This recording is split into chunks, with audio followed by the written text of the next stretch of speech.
प्रसारण मंत्रालय और नेटफ्लिक्स द्वारा प्रस्तुत।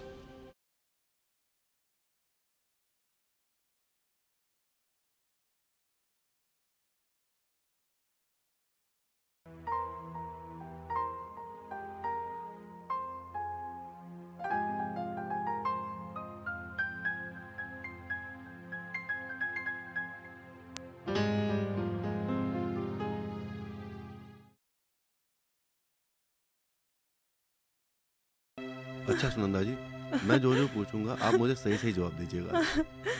जी। आपने किसी को देखा हो या आपको किसी पे शक हो? नहीं। हम्म, ठीक है सुनंदा जी, अभी मैं चलता हूँ।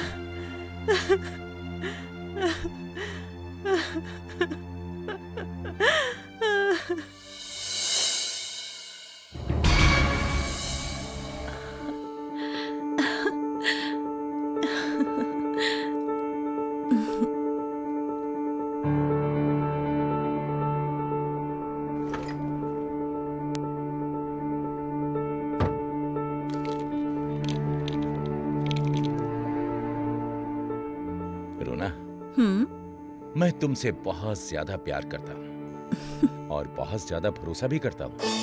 इसीलिए एक चाबी मैं तुम्हें दे रहा हूँ और एक चाबी मैं अपने पास रख रहा हूँ। मेरी सबसे पसंद की चीज आज तुम्हारे और मेरे हाथ में है क्योंकि इस मूर्ति के बदले हम अपने मुस्तकबिल को रोशन करेंगे। हाँ कुमार साहब, इसके लिए आपको बहुत मेहनत करनी पड़ी। इस मूर्ति के पैसों से हम विलायत चले जाएंगे। आराम से रह सकेंगे और फिर वहां हम अपने ख्वाबों की दुनिया बसाएंगे। हाँ रूना, तुमने बिल्कुल ठीक सोचा है रूना। पहले मुझे इस मूर्ति को बेचने का इंतजाम करना होगा और इस काम को करने के लिए मुझे कुछ दिनों के लिए बाहर जाना पड़ेगा। तब तक तुम्हें ही इस मूर्ति को संभाल कर रखना होगा। आप फिक्र मत कीजिए, मेरी जिम्मेदारी है ना, मैं इसे अच्छी तरह निभाऊंगी। इस मूर्ति के साथ हमारा मुस्तकबिल जो जुड़ा हुआ है, इसे मैं अपनी जान से भी ज्यादा हिफाजत से रखूंगी। आज मैं बहुत ही खुश हूँ। बहुत ही ज्यादा खुश हूँ। इतनी कीमती मूर्ति आज मेरे हाथ में है। ओह, निपिन, तुम आ गए, बहुत अच्छा हुआ। अच्छा एक बात बताओ, अब दिनेश को ये काम करते हुए किसी ने देखा तो नहीं था? दिनेश के कहने के मुताबिक वो जब डॉक्टर श्याम को कत्ल करके बाहर आ रहा था, तब एक सिपाही मिला था। दिनेश ने उसे भी मार डाला। उसको दूर से एक लड़की देख रही थी, लेकिन लड़की दिनेश की शक्ल नहीं देख पाई। इसका मतलब कोई ना कोई सुराग तो रह ही गया।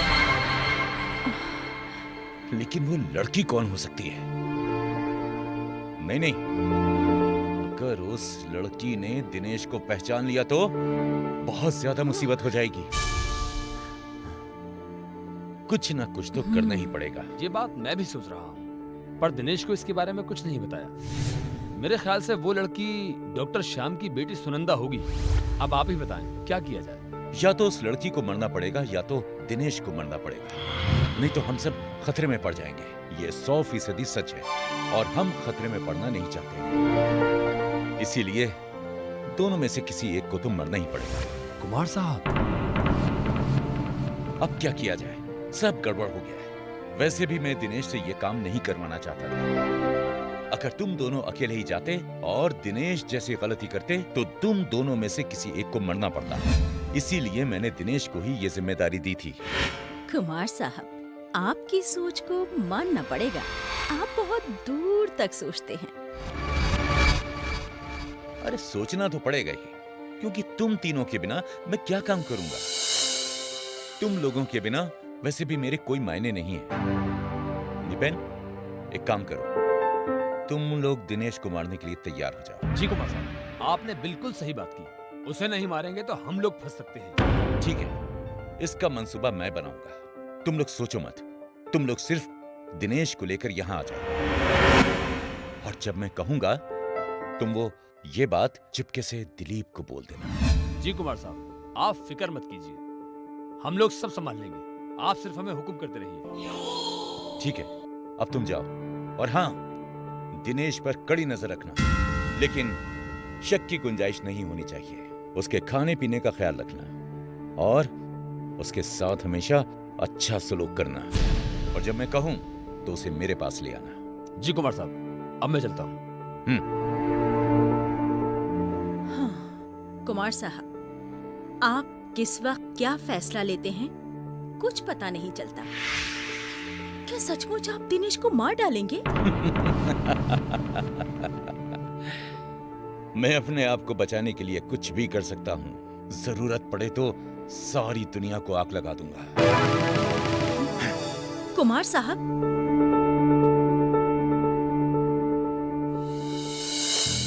डॉक्टर श्याम के बारे में बातचीत करने के लिए आप लोगों को बुलाया गया है। सर, मेरे ख्याल से पुलिस महकमे ने बहुत बड़ी गलती की है। हुकूमत से उन्हें जितनी सिक्योरिटी मिलनी चाहिए थी उतनी सिक्योरिटी उन्हें मिली नहीं। हाँ, अमल सही कह रहा है। मैं पुलिस महकमे की बात नहीं करना चाहता। मैं पुलिस महकमे का एक चीफ डिटेक्टिव हूँ। एक चीफ डिटेक्टिव होकर भी मैं ये मामला आप लोगों को मुंतकिल करना चाहता हूँ। मैं एक बात समझ नहीं पा रहा हूँ कि आप लोगों का महकमा होते हुए भी आप हम जैसे प्राइवेट डिटेक्टिव को ये मामला आखिर क्यों सौंपना चाहते हैं? वजह है क्योंकि कुछ दिन पहले आप दोनों ने मिलकर एक मूर्ति चोर तिजारती को पकड़ा है। उस मामले के साथ डॉक्टर श्याम के मामले का कुछ ताल्लुक है। अगर आप लोग इस मामले की जिम्मेदारी ले लेते हैं तो शायद हम जल्द से जल्द मुजरिमों को पकड़ सकते हैं। ठीक है, जैसा आप चाहते हैं, हम आज से इस मामले की तहकीकात शुरू कर देते हैं। शुक्रिया, लेकिन बीच बीच में आकर खबर देते रहिएगा। जरूर। Good luck. शुक्रिया। शुक्रिया सर। ठीक है।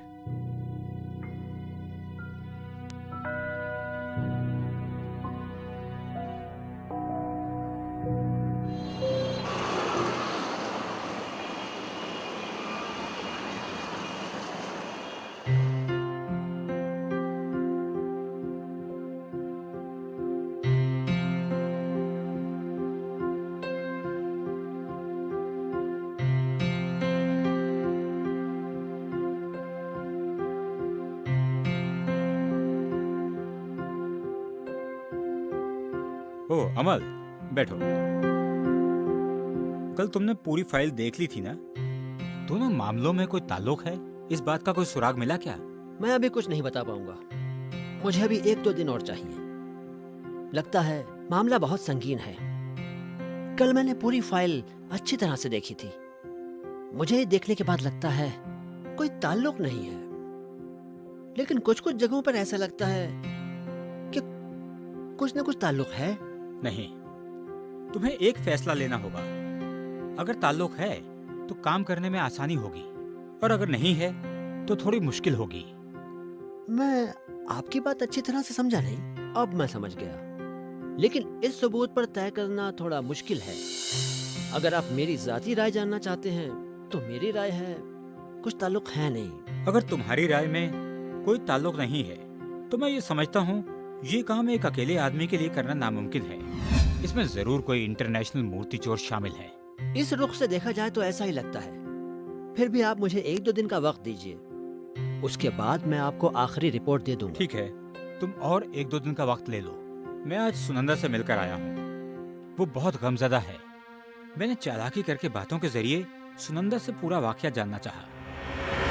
कहते कहते वो गमजदा हो गई, रोने लगी। मुझे भी बुरा लगा। बाद में मैंने ज्यादा नहीं पूछा। फिलहाल उससे कुछ ज्यादा ना ही पूछना बेहतर होगा। 2-4 दिन बाद जब दुख कम हो जाएगा तब हम उससे सवाल कर पाएंगे। इस वक्त ज्यादा कुछ पूछने पर वो फिर से रो पड़ेगी। इसीलिए मैंने बातों को आगे नहीं बढ़ाया। उसके मुताबिक पहरेदारी का इंतजाम ठीक ही था। पुलिस महकमे के किसी भी काम में उसे कमी महसूस नहीं हुई थी। अगर उसने ऐसा कहा तो हमें पुलिस महकमे को इल्जाम देना सही नहीं होगा। कभी कभी तो हाथी का पैर भी फिसल जाता है। फिर भी अभी हम कुछ फैसला नहीं लेंगे। अभी हमें तहकीकात का काम शुरू करना है और आगे बढ़ना है। इस काम में हमारे सामने जो भी सवाल खड़े होंगे उनके जवाब हमें मिलते रहेंगे और साथ ही साथ सच्चाई भी अपने आप निकल आएगी।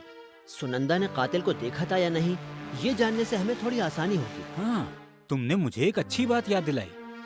मैंने यही सवाल सुनंदा से किया था। क्या जवाब दिया उसने? उसने कातिल को पीछे से देखा था, सामने से नहीं। Oh shit! अगर वो कातिल को पहचान जाती तो हमें बहुत आसानी होती। उस हालत में हम कातिल को पकड़कर कानून को सौंप पाते। अब आगे हमें क्या करना है? आपने कुछ सोचा है? नहीं, कुछ नहीं सोचा। पहले हम सुनंदा से सारी बातें जान लेते हैं, उसके बाद हम तहकीकात शुरू करेंगे। फिलहाल सुनंदा से कुछ ना पूछना ही बेहतर होगा। ठीक है, मैं नहीं पूछूंगा। अब चलता हूँ। ओके।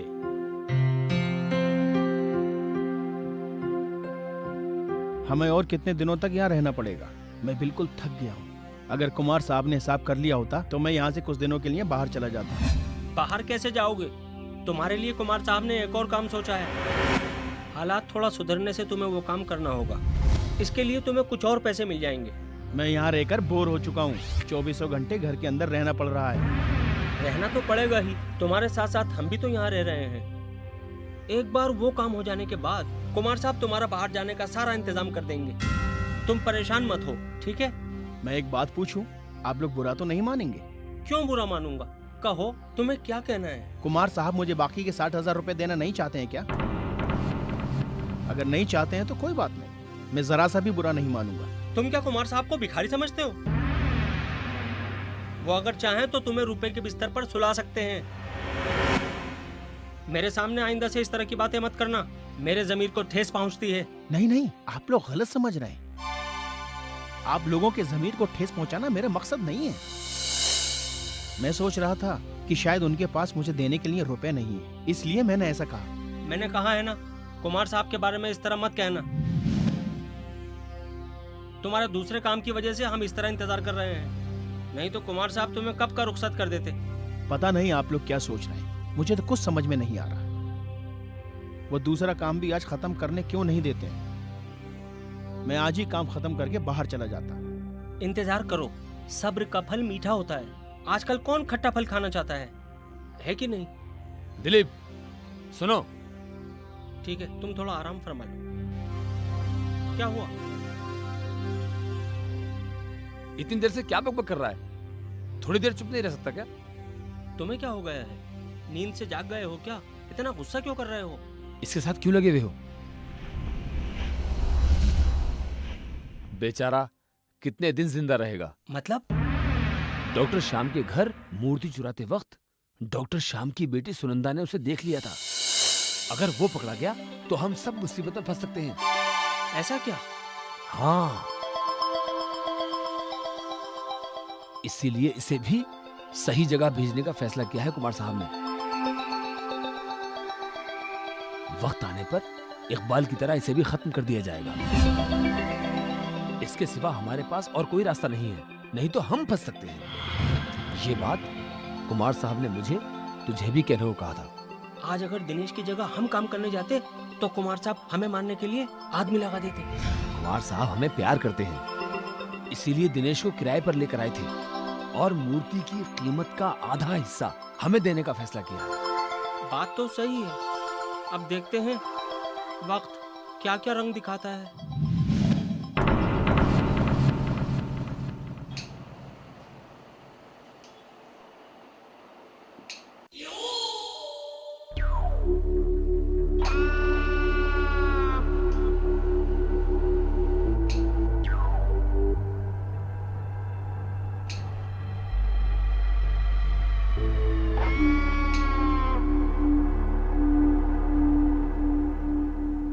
आपकी सोच में डूबे हुए हैं कुमार साहब।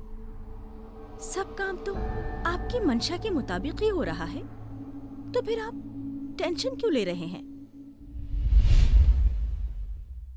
नहीं रूना, अभी भी बहुत काम बाकी है। एक के बाद एक मुसीबत खड़ी हो जाती है। एक को निपटाओ तो दूसरी खड़ी हो जाती है। दिन ब दिन मेरे सामने मुसीबतों का पहाड़ सा खड़ा होता जा रहा है। लेकिन मैं आपकी बात समझी नहीं कुमार साहब। तुम क्या नहीं समझ पा रही हो रूना? इतने दिनों से तुम मेरे साथ हो, फिर भी आज तक तुमने मुझे पहचाना नहीं। मेरे सामने बड़ी मुसीबत आ गई, उसे मैं कैसे निपटाऊं वही सोच रहा हूं। ये सारी गलती उस दिनेश की है। अगर वो नकाब पहनकर उस काम को अंजाम देता तो आज मेरे सामने इस तरह मुसीबत नहीं आती। डॉक्टर श्याम की बेटी उसे पहचान नहीं पाती। बेवकूफ कहीं का। अब आप दिनेश के साथ क्या सख्त फैसला लेंगे?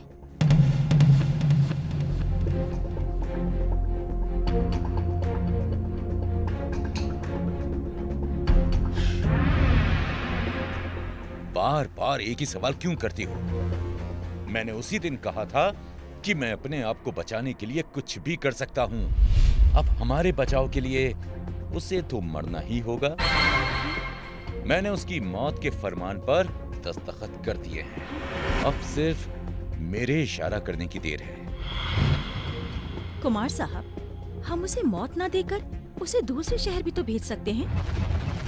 ऐसा करने से आपका एक आदमी कम हो जाएगा। मैं उसे जिंदा रखना नहीं चाहता, उसे मरना ही होगा। और इस काम में तुम्हें मेरी मदद करनी होगी। मेरा मतलब है, तुम्हारे जरिए मैं दिनेश को मारना चाहता हूँ। आप मुझसे ये काम क्यों करवाना चाहते हैं? सचमुच मैं समझ नहीं पा रही हूँ। मैं दिनेश को कैसे मारूंगी? मुझसे ये काम नहीं होगा कुमार साहब, ये नामुमकिन है। मैं ये काम नहीं कर पाऊंगी। नहीं रूना, ये काम तुम्हें ही करना होगा, क्योंकि तुम्हारे अलावा दूसरा कोई नहीं कर सकता। आखिर आप मुझसे ये काम क्यों करवाना चाहते हैं? आपके पास दिलीप है, निपेन है, वो लोग भी आसानी से ये काम कर सकते हैं। लेकिन आप मेरे जरिए? नहीं नहीं कुमार साहब, आप कोई दूसरा रास्ता सोच लीजिए। मैंने बहुत सोच समझकर ये फैसला लिया है। तुम अपने आप को तैयार रखो। जब मैं तुम्हें काम करने के लिए हुक्म दूं, तब तुम्हें इस काम को अंजाम देना होगा। मैं नहीं कर पाऊंगी कुमार साहब। क्या तुम नहीं कर पाओगी? सिर्फ एक गिलास शरबत दिनेश को पिलाना ही तो है, इतना भी नहीं कर पाओगी? मतलब शरबत का गिलास। शरबत से क्या ताल्लुक है आपका?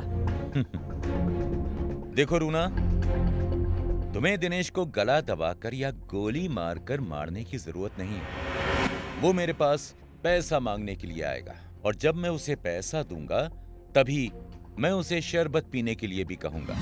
तुम सबके लिए शरबत लेकर आना, लेकिन एक बात का ख्याल रहे, दिनेश के गिलास में जहर डालना मत भूलना। हाँ? उसे तो पता ही नहीं चलेगा, वो शरबत पिएगा। उसके बाद क्या होगा ये तो तुम्हें बताने की जरूरत नहीं है।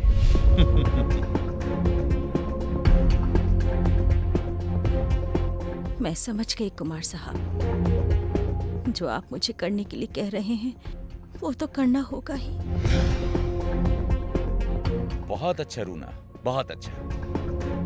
अभी मैं चलता हूं।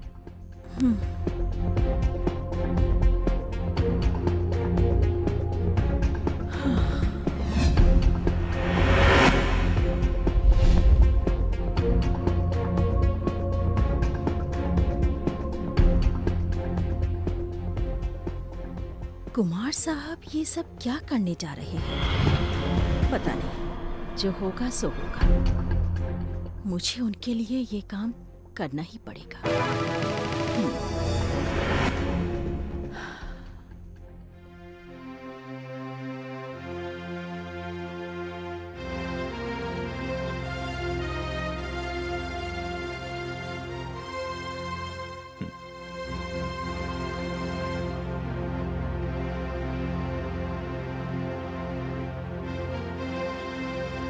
सुनंदा, वरुण तुम इस तरह रोने से क्या होगा सुनंदा? जो हो गया है सो हो गया। सर के कातिलों को सजा मिलनी ही होगी। हाँ वरुण, उसे सजा मिलनी ही चाहिए। सिर्फ मुंह से कहने से क्या होगा सुनंदा? इसके लिए तुम क्या कर रही हो? एक बार बेडरूम में रो रही हो, एक बार ड्राइंग रूम में रो रही हो, सिर्फ रोती ही जा रही हो। तुम ठीक कह रहे हो वरुण। मैं जब भी वरांडे में बैठती हूँ या कमरे में रहती हूँ, तभी मुझे पापा की कही हुई हर बातें याद आती हैं। उनके याद आने से मुझसे रहा नहीं जाता। बार बार मुझे पापा की याद आती है वरुण। थोड़ा सब्र करो सुनंदा, अपने आप को संभालो। मैं अपने आप को संभाल रही हूँ वरुण, मैं थकी नहीं हूँ। ये मामला पहले से ही पुलिस महकमे के सब डिटेक्टिव देवाजीत अंकल ने प्राइवेट डिटेक्टिव पवित्र अंकल और अमन अंकल को सौंपा है। ऐसा क्यों किया? अब अमन अंकल और पवित्र अंकल ने ये मामला अपने हाथ में लिया है तो मुजरिम जरूर पकड़ा जाएगा। वो दोनों कहाँ तक कामयाब होंगे ये मैं नहीं जानता, क्योंकि वो लोग फैसला नहीं ले पा रहे हैं, और वो इस मुकदमे को किस तरह लेंगे ये तो खुदा ही जानता है। वो लोग जरूर कर पाएंगे, क्योंकि कुछ दिन पहले वो एक बैनुल अक़वामी छोटी मूर्तियों के कज़्ज़ाकों को पकड़ा है। उस दिन तुमने ही तो मुझसे कहा था, इसीलिए ये दोनों इस काम में जरूर कामयाब होंगे। ये मेरा पूरा एतमाद है। तुम्हें एतमाद होगा सुनंदा, ये अच्छी बात है, लेकिन मुझसे एतमाद नहीं होता। लेकिन क्यों वरुण? जहाँ तक मैं जानता हूँ, उन दोनों ने आज तक कोई भी ऐसा बड़ा काम किया ही नहीं है। कभी कभी मौका देखकर छोटे मोटे जानवर बड़े जानवरों का शिकार कर लेते हैं, लेकिन इसका मतलब ये नहीं कि ये लोग बड़े शिकारी हैं। तुम कहना क्या चाहते हो मुझे समझ में नहीं आ रहा है। लेकिन एक बात तो माननी ही होगी, देवाजीत अंकल कोई मामूली आदमी नहीं है, वो बहुत काबिल हैं। उन्होंने खुद पवित्र अंकल को ये मामला उनके हाथ में दिया है, और इसका मतलब पवित्र अंकल और अमन अंकल काबिल जरूर हैं। नहीं सुनंदा, तुम बहुत आगे बढ़ चुकी हो। मेरे ख्याल से तुम्हें ये मुकदमा सीबीआई को सौंपना चाहिए, तभी वो लोग अपनी इस तफ्तीश में कामयाब हो पाएंगे। बात तो सही है, जब देवाजीत अंकल ने मुस्तकिल मिजाज लिया ही है तो मैं कुछ नहीं कह सकती। वक्त आने दो, क्या होता है देख लेती हूँ। अब तुम मुझे कुछ मत कहो सुनंदा। अगर तुम ये बात मुझे फोन पर कहती तो मैं तुम्हें एक मशवरा देता। ये बात तो मेरे दिमाग में आई ही नहीं थी। ये तो है सुनंदा, अगर ये हालात मेरे होते तो मैं भी शायद यही करता। तुम दुखी मत रहना और वक्त पर खाना खाती रहना। ठीक है वरुण। तो अब मैं चलता हूँ। और हाँ, सर तो इस दुनिया में नहीं रहे, मैं ही कभी कभी तुम्हारी खबर लेने आ जाऊंगा, नहीं तो तुम भी अकेले परेशान हो जाओगी। चाय पीकर जाओ। आज नहीं, फिर कभी। अपना ख्याल रखना। अब मैं चलता हूँ।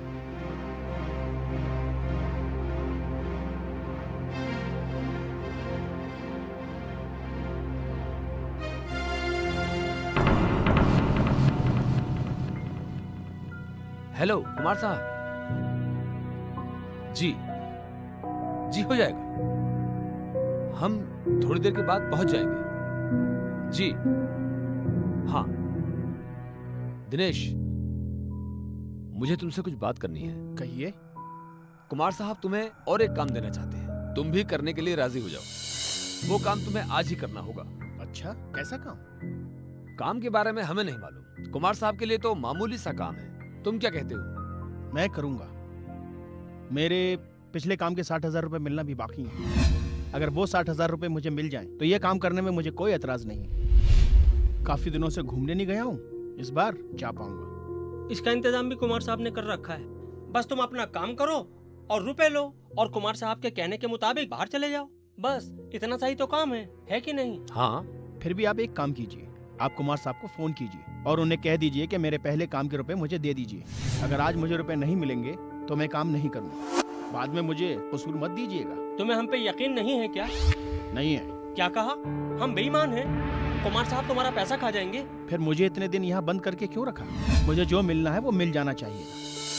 मैं अपनी जिंदगी अपनी मर्जी से बिताना चाहता हूँ। तुमने आज बहुत बड़ी बात कही है। सुनो, अगर मैं चाहूँ तो तुम्हारा बहुत कुछ कर सकता हूँ।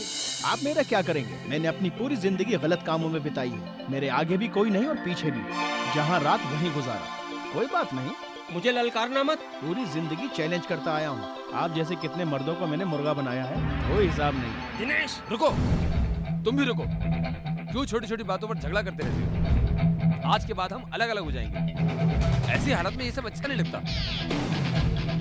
दोनों चुप हो जाओ। देखिए, ये कुछ ज्यादा ही कह रहा है। तुम चुप रहो।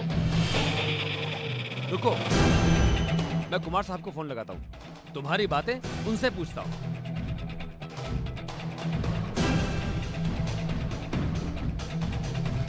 हेलो कुमार साहब, दिनेश को अगर पहले का पैसा मिल जाएगा तो ही काम करेगा, नहीं तो नहीं करेगा। आप क्या कहते हैं? हाँ ठीक है, ठीक है। दिनेश, फिक्र करने की कोई जरूरत नहीं है। वहां पहुंचते ही तुम्हें अपना पैसा मिल जाएगा। तो फिर मुझे कोई शिकायत नहीं। अरे तू क्यों मुंह फुलाए खड़ा है? कुछ नहीं, ऐसे ही। अबे छोड़ देना यार। जो हो गया सो हो गया। मैं सब भूल गया हूँ यार। ठीक है, अगर तुम सब भूल गए हो तो समझो मैं भी भूल गया हूँ। दिनेश बैठो।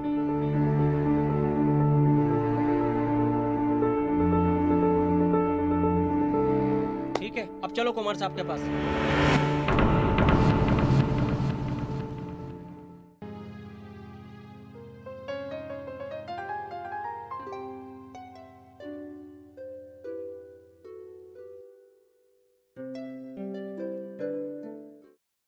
प्रोफाइल्स